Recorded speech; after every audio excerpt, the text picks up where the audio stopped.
All right. Can I speak without the mic? Can you guys hear me at the back all right?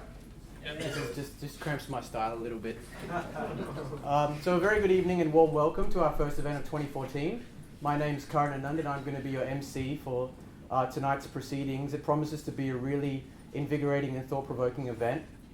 And just on that point, it's actually quite appropriate that we're holding it in this venue. This room's called The Source, as you would have seen out the front, and it's actually the facility that Deloitte Australia uses to host all their innovation meetings and conferences. So it ties in really nicely with the topic of tonight's discussion. Just quickly, I want to deal with some housekeeping if I can. And let me know if you can't hear me at the back, I'll speak up a bit more. If you haven't already registered, I know we were running a little bit late with that. Please make sure you do before you leave, because we'd love to get your contact details so we can bombard you on email and Facebook. The bathrooms are located out the right in the back corridor down the end. If you haven't had a chance to eat some food, I think there's some left after the formalities, and we'd love it if you could stick around. Of course, we are a networking organization, and we'd love it if you left tonight, obviously having learned something, but having made some new contacts and expanded your network a little bit. But of course, the real highlight of tonight's conversation is our panel discussion with our two very eminent panelists seated at the front here, which will be moderated by our very own Gurvanch Bhatia. But before we get into that, I thought I'd share a few thoughts on the significance of tonight's discussion and why it's particularly relevant for those of us gathered in this room tonight, particularly at this time. So for all of you that don't know, YSPN has been around for about a year and a half and was born out of a real desire to change or actually to create a new conversation within our community. And it's this idea of the conversation that I want to really draw your attention to. So let's pause for a moment and explore what we mean by the term the conversation. And why it's not just important for us to change the conversation, but if you think about it, as I'll go on to speak, it's actually a social and intellectual imperative for us to create a new conversation. So if we think at the most abstract level, the fundamental thing that separates us from our animal brethren is our capacity for logical reasoning and communication, apart from our opposable thumbs. Now that's something that applies to all of humanity, and it's something that forms the basis for intellectual conversation, but it's not something that really makes it relevant for those of us gathered in this room tonight. What starts to make it relevant is the aspect that differentiates us, and that is that we're young professionals and we're Sikhs. So on the one hand, we have an identity, both spiritual and physical, extraordinarily rich in its tapestry and history, and a derivative of the greatest conversation that we'll ever know, of course contained within the Guru Granth Sahib. On the other hand, we're young professionals. We're educated, we're hardworking, and we're intellectual. So that could give the people gathered within this room enough of an idea on where the conversation could go, but it doesn't really give us enough of an idea of where we should be taking it at this time. For us to understand that, there are a couple of very fundamental propositions that we must address. And the first one, if you've been around this organization since the start, you would have heard us continuously reinforce for as long as we've been around, and it's something that we will continue to reinforce, and that is that we are the first generation of Australian-educated young professional Sikhs, and it's a responsibility that we must never take lightly. The second is a derivative of the first one, and one which is most basic. If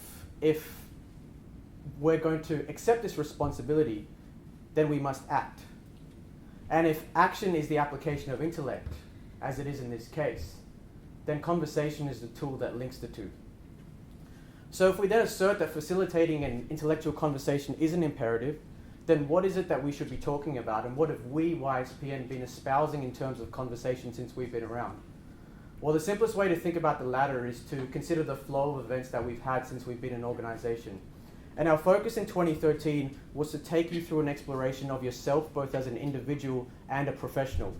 And we did this, if you remember, by showcasing the stories of eminent individuals and providing an environment where you could learn from both their triumphs and failures. So right at the start, we had an event where we had Sav Girin, the CIO of the Reserve Bank, and possibly the most eminent professional we have in our local community, who shared with us his personal journey. We then moved on to the very remarkable stories of Guillaume Swiggers, the CEO of Deloitte Australia, whose facility we're using tonight, and Dr. Parminder Sachdev, Order of Australia medalist and neuroscientist, who spoke to us about the value of networks, the value of hard work, and the value of perseverance. And those last two virtues completely shone through in our next event, where we held a lunch with the great Forja Singh, the legendary 101-year-old marathon runner. It is absolutely impossible to not be inspired by his story. But we didn't stop there. We switched to the more practical, how do I create and manage my personal brand, with Chris Brown, the CEO of DDB Australia, one of the largest advertising houses in the country.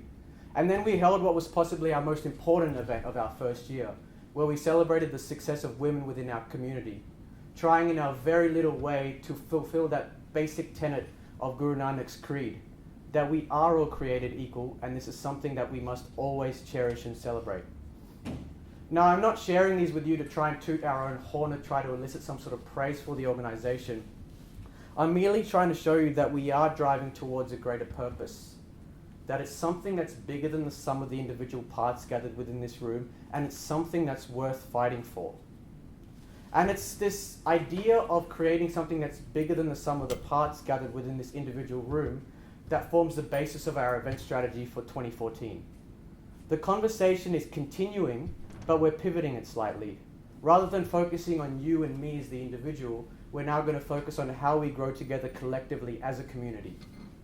And within that broad spectrum of topics, we picked entrepreneurship and innovation as the first cabs off the rank. Now, why did we do that? Well, the simplest way to think about it is to look at the facts. We live in Australia, one of as beautiful as it is expensive. Indeed, just a couple of weeks ago, Forbes rated Sydney quite comfortably one of the top 10 most expensive cities in the world to live in. I think we can all safely agree that providing masses of cheap labour isn't the way we're going to get ahead in Australia. On that point, we actually live in a world where the future of industry is being redefined by disruptive enterprises. We are, after all, in the age of innovation and digital startups.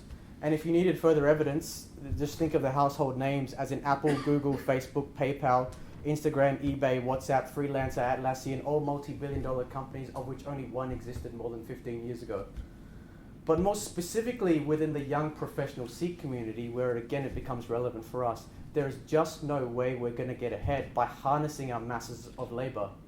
There just isn't enough of it. So our collective professional pursuit as a community must be that of the mind. It must be an intellectual pursuit. And the greatest way that we're going to fulfill this and the greatest way we're going to make an impact is by innovating. And it's innovating within our businesses and organizations, and it's innovating to create new businesses and organizations. And if we are to create something great from this first generation, then this is the path that we must pursue. So that's the reason we picked tonight's conversation. It hones in precisely on that central idea which we believe will propel this community together to being successful. So where does that leave us? We know that we're in this together, that we must create a new conversation, that it must be intellectual, and in the professional context, the conversation for our community must be about creation and it must be about innovation. On a very personal front, this is a topic that's very close to my heart. I've spent the better part of 6 years working in management consulting, focused on strategy and innovation, and for the past 6 months, I've been trying my hand out at entrepreneurship.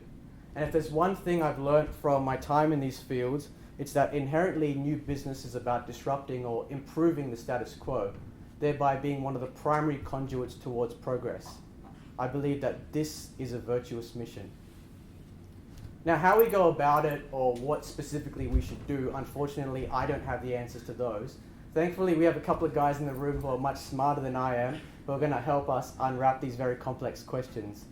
So without further ado, it gives me great pleasure to invite up to the stage Mr. Bo Lees and Mr. Kim Harris, and of course, our moderator, Gavanch Bhatia. Please give them a round of applause.